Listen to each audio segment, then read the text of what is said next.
Yeah, it's been an honour to work with him, and it's an honour to to get him on here tonight to share. And that's Matt G from Kent.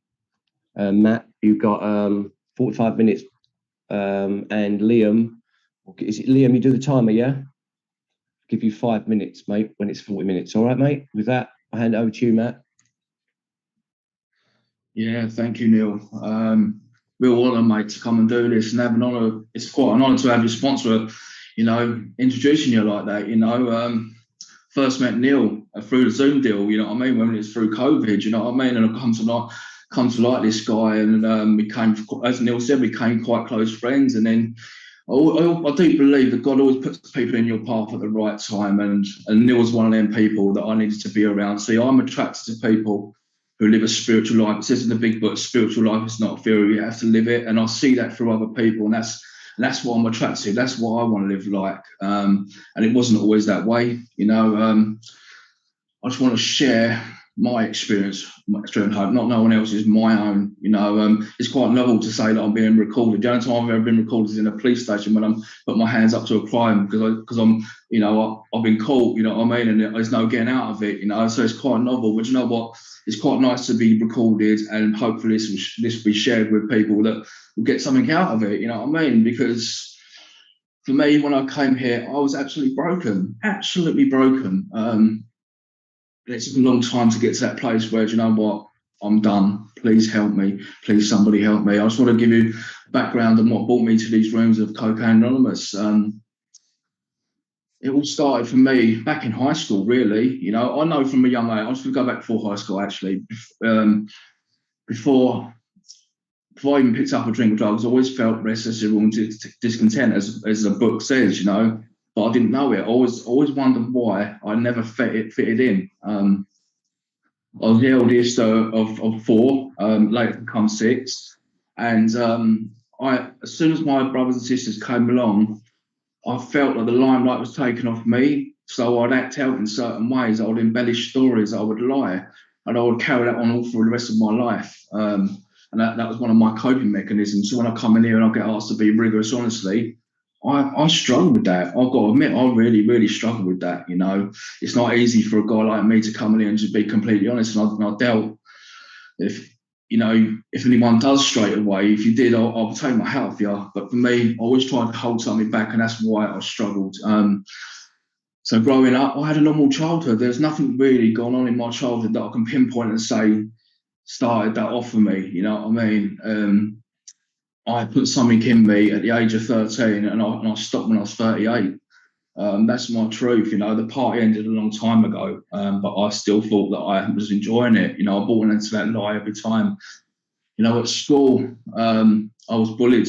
I was bullied a lot. I was this very shy, introvert person, and to get people to like me, I would start playing a character, and I started hanging out with the naughty kids because I thought, you know what, I wasn't liked because I was quite educated at school. I was in the top sets at school, and people would bully me for that. So I'll tell you what, I've done myself down, and I would go and hang out with the naughty kids, you know what I mean, and pretend I'm thick as you know what, you know what I mean, and to try and fit in. But they see right through that, you know what I mean. They see I was playing a character, so I would go from group to group, and I eventually fell into with the guys that were drinking and smoking puff. And I remember the first time I was off the drugs, I was at an under 18s rave. And someone had passed this joint to me. I was like, no, I don't want that. You know what I mean?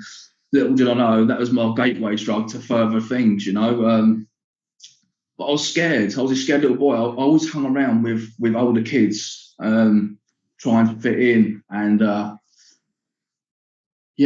got into the drinking at 13. I think it's 14, 15. I picked up cannabis for the first time, and I just loved it. I got, some people say it made me feel sick. It didn't make me feel sick. It made my head go a bit rushed, you know what I mean? And I felt relaxed and I felt chilled, and it gave me that ease and comfort it talks about in the big book. That's what I felt on that first instance. And I chased that for the rest of my life, It done for me what it could not do what I couldn't do for myself. It gave me that peace and comfort. It gave me the courage to speak out. It gave me the courage to talk to people. I was very quiet, as I said, an introvert, and over the years, my drugs took me to that place of when I was using. I started to they stopped working in the way that I wanted to.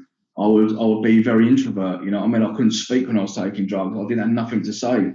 People always used to say to me, "What's wrong with you, Matt? You know what I mean? Why don't you use and party like we do?" I'm like, I don't know. By the age of 18, I started dabbling in heroin and crack cocaine. Powder cocaine to start with.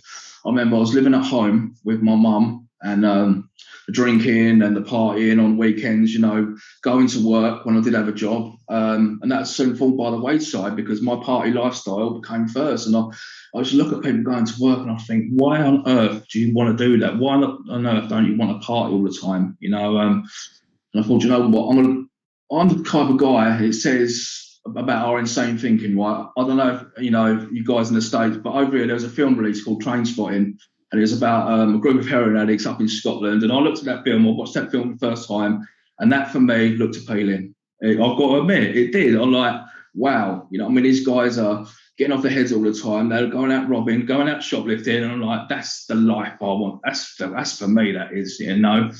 And at the time, I was injecting amphetamine, you know, 2 mil guns into my arms and into my legs. And very first time I took heroin, I injected that, and I had a love affair with that for 20 years. You know, I sold my soul for that stuff. You know, I robbed everyone around me. I didn't care who I hurt. I did care but I just had no power to stop. That's my truth. You know, the worst time was, and the final time that I ever robbed off my mother.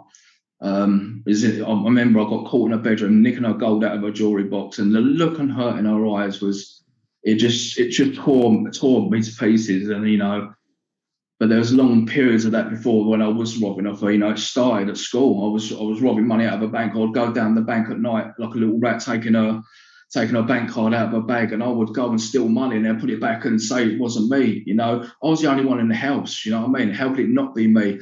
But I would lie so much that I would convince myself that I was telling the truth. And everyone started to see through my bullshit, and I was like, no, mate, you've got to go. So I ended up on the streets, and again, hanging about with older people. I started getting into heroin, and before long, I had a habit. You know, people would say to me, excuse me, that, you know, if you don't slow down, mate, you're going to end up dead. You're definitely going to end up with a habit. I'm like, no, I know better. All this Charlie big spuds, you know what I mean? I know better than you got lot, you know. And within about 2 or 3 months, I was using every single day, you know. I went from 17 stone down to 9 stone within 2 years, you know what I mean? You could see the bones in my face and the ribs in my ribs on my stomach, you know what I mean? And I'd look in the mirror and I'd see myself and I'd think, do you know what? You're right, because you splashed your face with water today and put on a dirty jumper that's a little bit cleaner than the one you've got on. That's my truth, you know. I could not see the insanity that was staring back at me in that mirror. I thought I was all right, you know, and everyone looking at me could see that my life was unmanageable. And I just thought it was just normal. I thought I'd been around these people for so long that I thought that was a normal way of living, and everyone else's was not normal, you know. That's what I'm sort of trying to get across. And I remember the first time I went to prison, it was 2005. I got caught on a dealing charge, dealing heroin, and I got grassed up. And the first thing I thought was, oh my God, you know what I mean, that's it, it's over for me. And I managed to get bail, and I came out and I started dealing again the very next day because I had to pay for my habit. And I went on the run just for a month. I went down to Dover. I thought, well, I'm not going to get known down there. I was sitting in this park. I was clucking my arse off, and I was covered in blood through injecting. I hadn't washed for days. And these police come up to me and they see me in that state, and they run a check on me. And I had my wallet on me, but I'll give them a false name, because I knew I was wanted, and they run through, right, you know, we're going to do you for having stolen property on you. And they took me in, and they caught me in the police station. They'd run me through, they'd looked at my ID, and it's like, Matt, and I was like, yeah, not that one idiot, saying, yeah, you know. I couldn't cover that lie anymore, you know. And they finally got me, and I went into prison, and I did nothing. I did nothing in there. I got in there, I done a detox because I was sentenced to 30 months, and it was forced upon you to do a detox. I've done a Subutex detox, and it was rough. It was really, really rough. And give it a few months, I'd forgotten that pain and humiliation that I'd just been through. I couldn't remember. My brain only tells me the good times. And I was writing home to my mum saying, "Please send me some money. I need it for this, that, and the other." Really, it's to buy Subutex on the wing and a little bit of heroin that was coming in. Eventually, she'd stopped in the inn, you know. She's a mum of six. She had a home to provide for and the kids to provide for. And she said, "No, Matt, I can't keep sending you money in." Eventually, I started ticking the drugs on the wing, and I ticked too much. I couldn't pay it off, and I just put myself down the block. And they said to me, "Matt, you've either go back on the wing, or we're gonna put you on the numbers. Rule 43 means protective custody." I was like, "No, I'm not having that stigma." I said, "Put me in another jail." Little did I know that it was a paedophile jail. It was and I've never shared this until I shared this with my sponsor in them Deep Dark Secrets, because I was always worried that people would judge me, you know. But I'm not ashamed of that no more. I know what I am, and I was in there for a reason of just being scared. I've got to be honest, you know. I came out, and within a day, I was using again. I'd not worked on myself. I bought into the lie that one drink and one would be all right. And 4-0, I'm off and running again. 14 jail sentences later, and I'm still doing the same thing, you know. I'm not going to talk about all jail sentences because one's like the other. It's the truth, you know. See, I went into rehab in 2010. I'm really good at playing the character. I really am. I'm really good at trying to portray this. So I would go in and I'd be the star pupil. I'd say, "Yeah, I know all this stuff. Oh, yeah, I'm doing really effing well." But really, although I had all this head knowledge, but I didn't have it internally. And that's why I kept relapsing time and time again. It finally came to a point, about 10 years ago. Someone told me about, they told me about another fellowship that doesn't use our big book. And he told me about God. He said, "You know, you come in here, you work these steps, and you get a relationship with God." And I'm like, "No, that's not for me. That's really not for me." I was out of ideas, but I didn't want the God idea. There's no way, you know. I thought people of faith, people who believed in all that stuff, were weak. That's my truth, you know.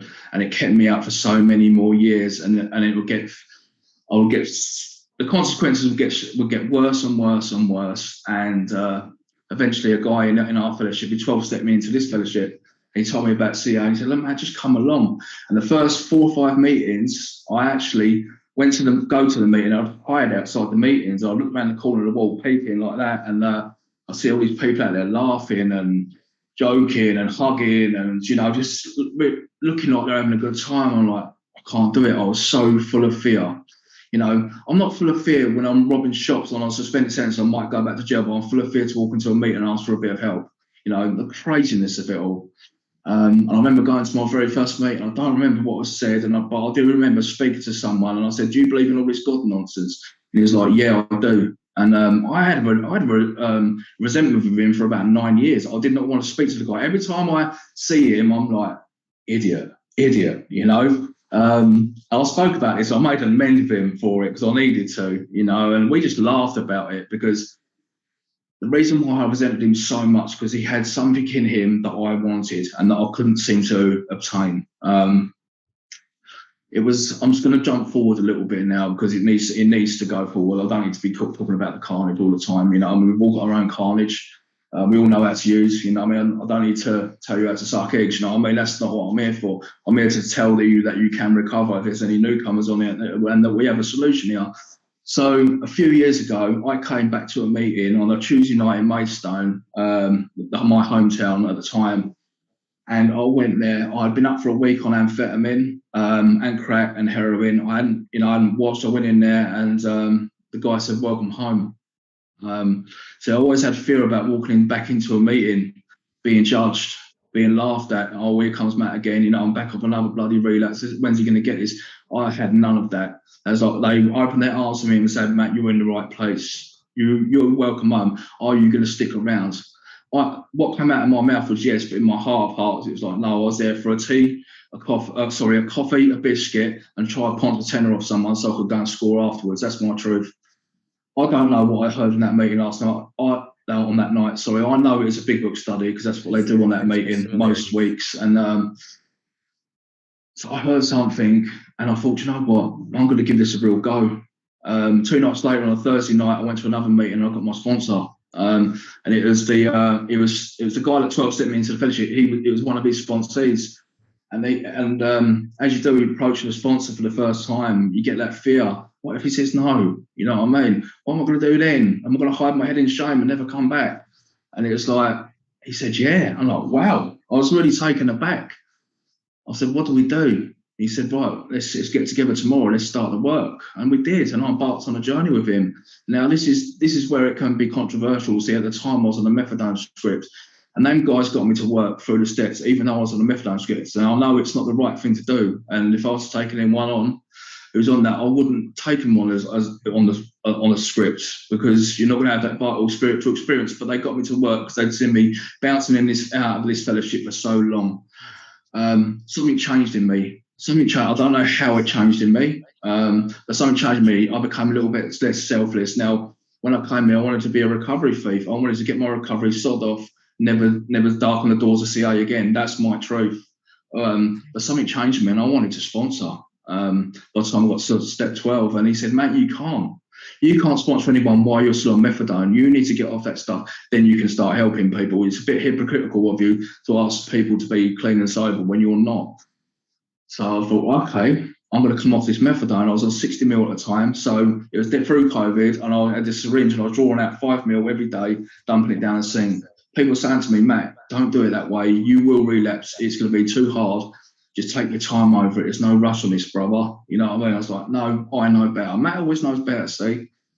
I got down to 0. I was clean for 3 days, and I couldn't handle the pain. I couldn't score any heroin. So what do I do? This stupid idiot is when I score cocaine. You know, like that's going to help a heroin withdrawal. It doesn't. It makes it worse. It makes it so much worse. Luckily, I'd only been off my script for 3 days, and I went back to the drug treatment place, and I said, look, please give me a little script back, and please can you get me into detox? Neil remembers this because we was down the river talking about it at the time. And I was so worried because they said, Matt, we don't give it to people on methadone and on heroin.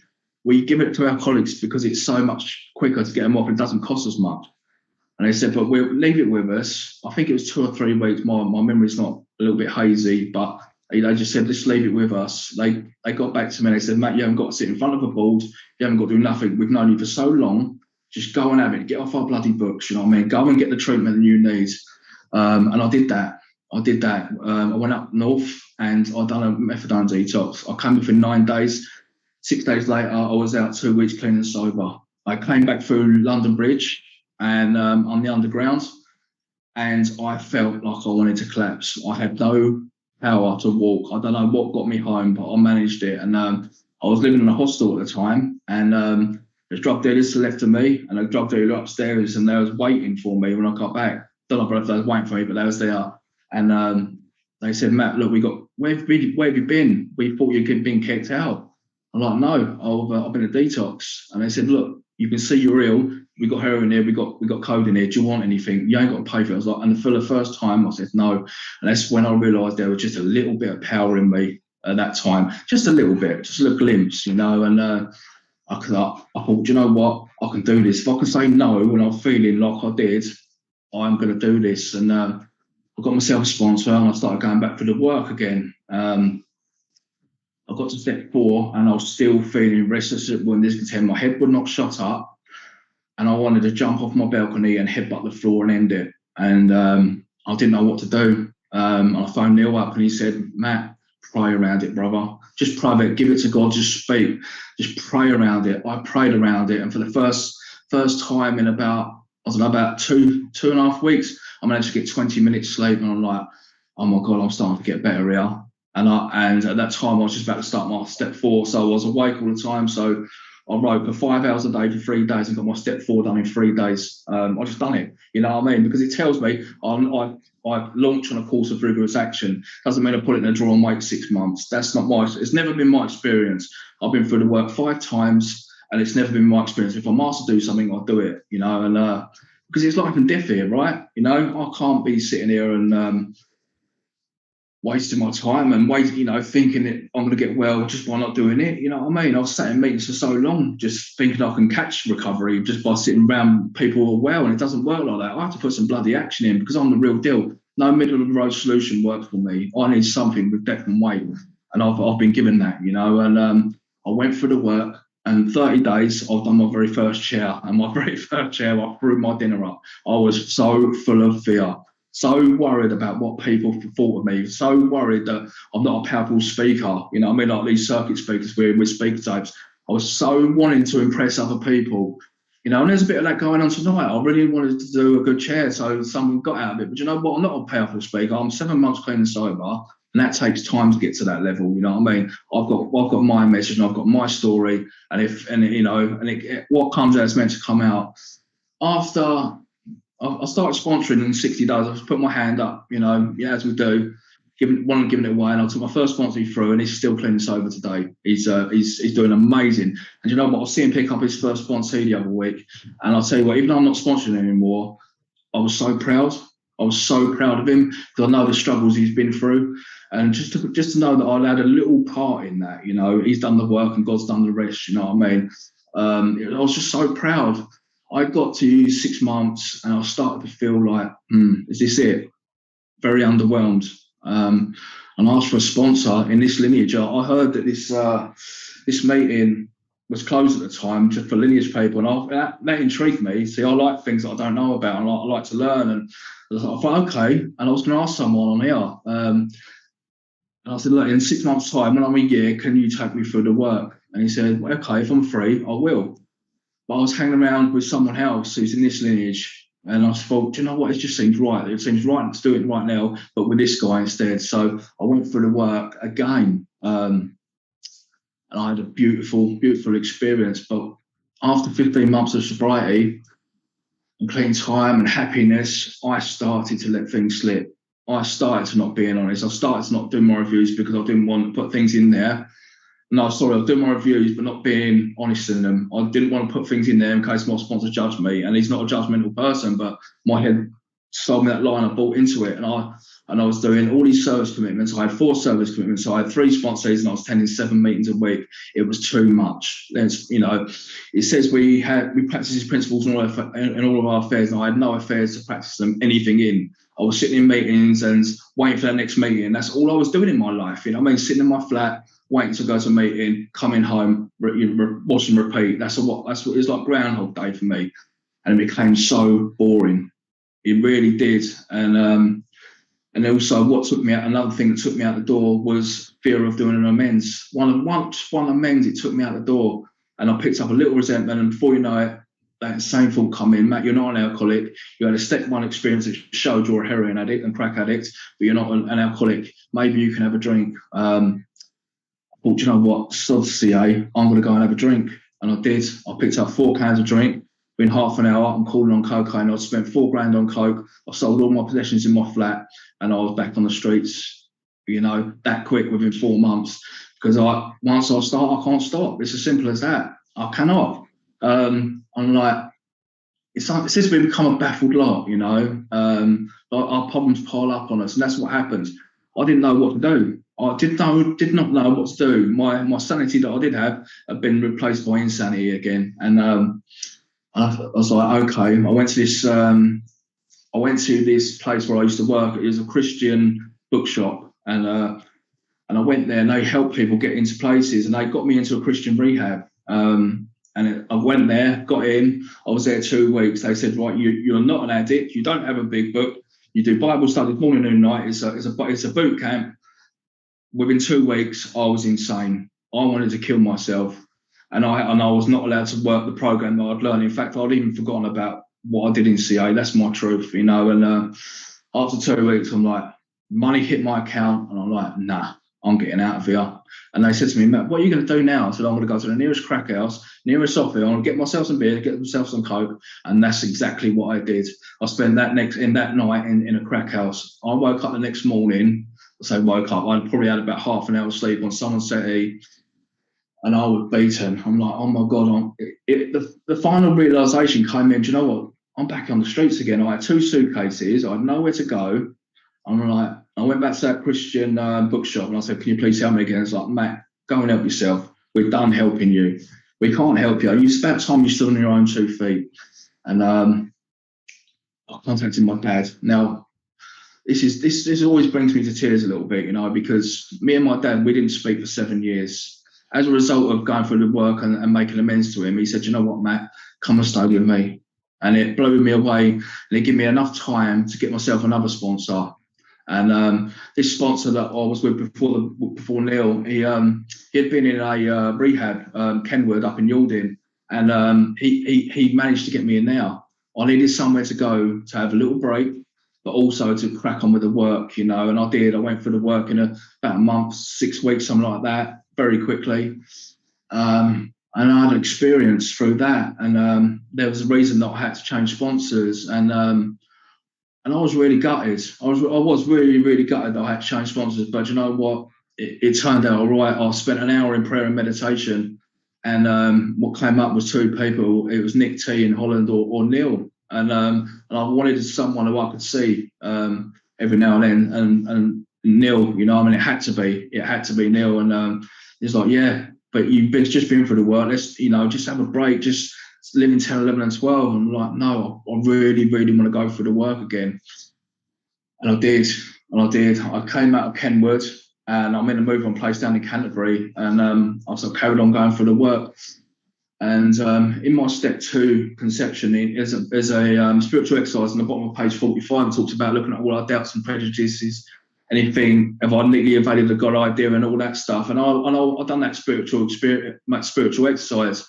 And what I came to realise is I had so many doubts, so many prejudices. I had so many prejudices against organised religions, against certain religions, against so much, you know what I mean? And I thought I was all right, because I was baptised last year, and I thought, I haven't got no problem with God.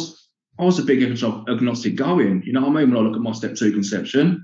So I wrote this willingness out, and I was willing to believe that God can heal me internally, that God can bring my family back in my life, that he can sort out my job and finances, that he loves me, that he can help me lay aside all my prejudices and doubts so I can have a new experience and welcome new ideas and concepts into my life.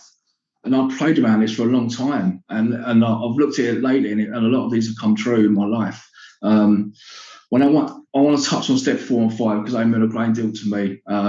Step 4 was an absolutely amazing experience. I write out all these deep, dark secrets, and I don't mind sharing one of them with you tonight because this may help somebody on here. So when I was about 18, 19, I was using cocaine and with friends, and I woke up in his bedroom, he had his hand down my pants, and he done things to me, yeah? And I returned the favour, and probably about 2 or 3 months later, it happened again. Now, I thought I was using all of that. I thought that's what made me an addict, and that's why I couldn't stop using.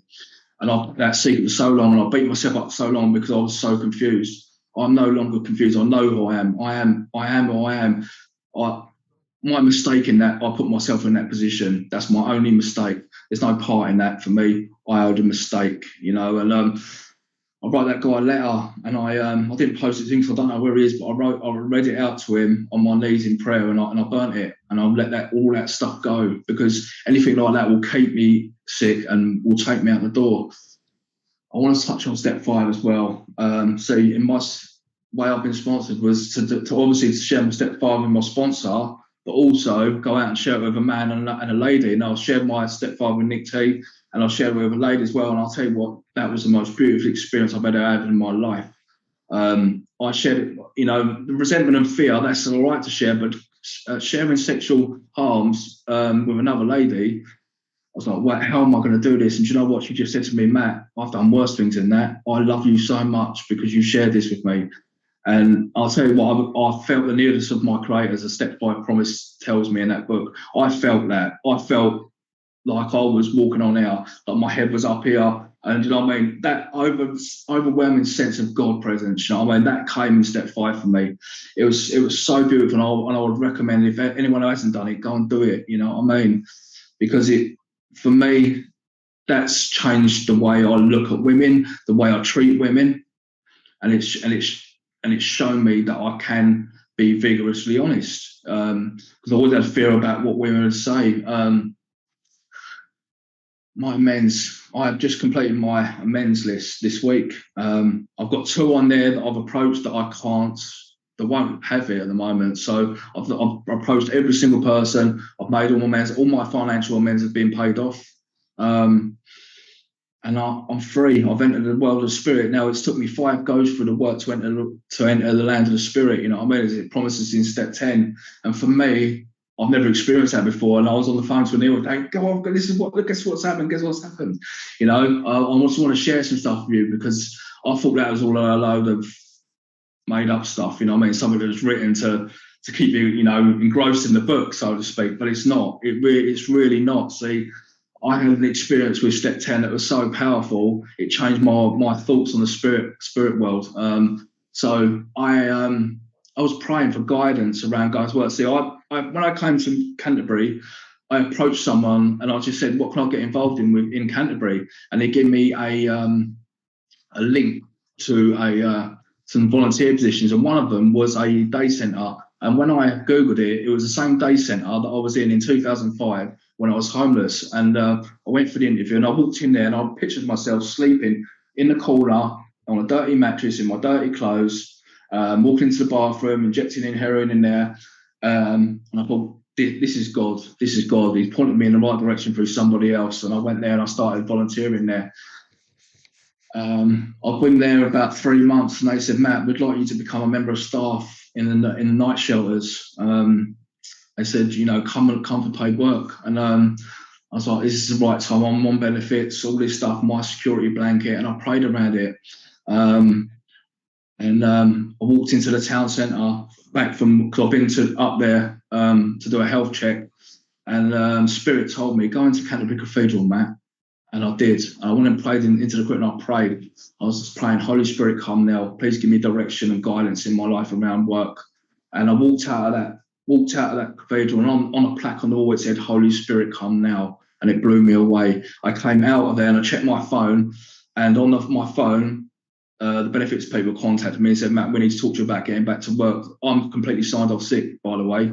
They've never contacted me in 5 years. You know, this stuff blew me away. You know, it brought tears to my eyes. It got my hair stood up on my arms. You know what I mean? I was like, wow, this stuff is real. This stuff is really real.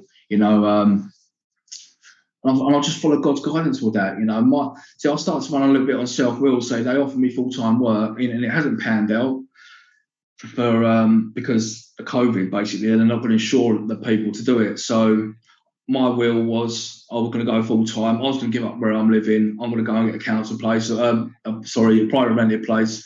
Someone's going to lend me the money to do that. And that wasn't God's will for me. God's will for me is to stay here and just do part-time. So I had to get honest with who I'm working with. And I just said, look, I can't come full-time. If I do, I'm going to lose my place. I said, well, that's okay, Matt, come and work part-time then. So that's what I did. I went for an interview last week, and they haven't given me any answers yet, but all in God's time, innit? You know, I'm not really worried about that. You know what I mean? I know God's got my back all the way. You know, something's changed in me, mate. You know what I mean? I know it has. I feel it, you know. I played the character in these rooms for so long, and it got me nowhere. Yeah, it really got me nowhere. I no longer have to play that character. Step 12, you know, I'm sponsoring a few people. I have service in different groups. I'll go to my meetings. If I'm saying I'm going to do something, I turn up and I do it. I'm a man of my word today. I'm a man of integrity. It's one of our spiritual principles, have integrity, and I have got that today. You know, I'm not saying I'm brilliant at everything. I'm not. You know, I fall short in a lot of areas. You know what I mean? But you know what? I'm willing to grow along spiritual lines because I have to. You know, what's my life like today as a result of going through this work and having a spiritual experience and a good relationship with God? My life has been transformed. You know, it tells me in step 3, I will be reborn, and I've been reborn into the Matt that not that I was before, into a better version of me. You know, I can be there for my family. You know, I volunteer. As part of my amends to my dad, I spend 1 day a week with him. And you know what? It's a real blessing. He's getting older now. You know, he asked me to change his bed and do things for him, go shopping for him. And it's, you know, in the past, he'd be like, oh, you're having a laugh, and yeah. But it's a real pleasure and an honour to do that, because that man and me didn't speak for so long. I've only ever got one dad, you know what I mean? And I don't know how much longer he's got, you know what I mean? I pray to God that he's got longer so he gets closer. You know, I wasn't in my brother's life for so many years. For what I was doing, I was banned from seeing my family for so long. As a result of making amends to him, I was best man at his wedding last year. You know, these are the blessings that come from just surrendering to this stuff. You know what I mean? And it's not easy to surrender. See, always had that fight in me that one day, someday, that I will beat the game. You know, not coming in, my ego was so massive that I was going to write a new big book, show you like how to do it without going to meetings, without being of service, how to recover, and then come tell you, look, you're doing it wrong. That's my truth. I would sit in meetings and think, you lot have all got it wrong. What I came to realise is that I was the one who had it wrong. You know, my life has been transformed. It has, you know. I'm living in a shared accommodation with two other addicts. Sorry, one other addict. The other one moved out the other day. We all do have our own little separate lives, but I'm here to encourage anyone. And if that, you know, if people want my help, I'm always there to help, because there's always that person there who helped me along the way. I really don't know how longer I've got on, and you know what, I'm going to stop there, because you know what, if anything else comes out now, it'll be coming from ego, and I'll be stuttering because that's what I do. So I'm going to leave there and let you lovely guys share back. Thank you for letting me be of service. Thank you very much, Matt.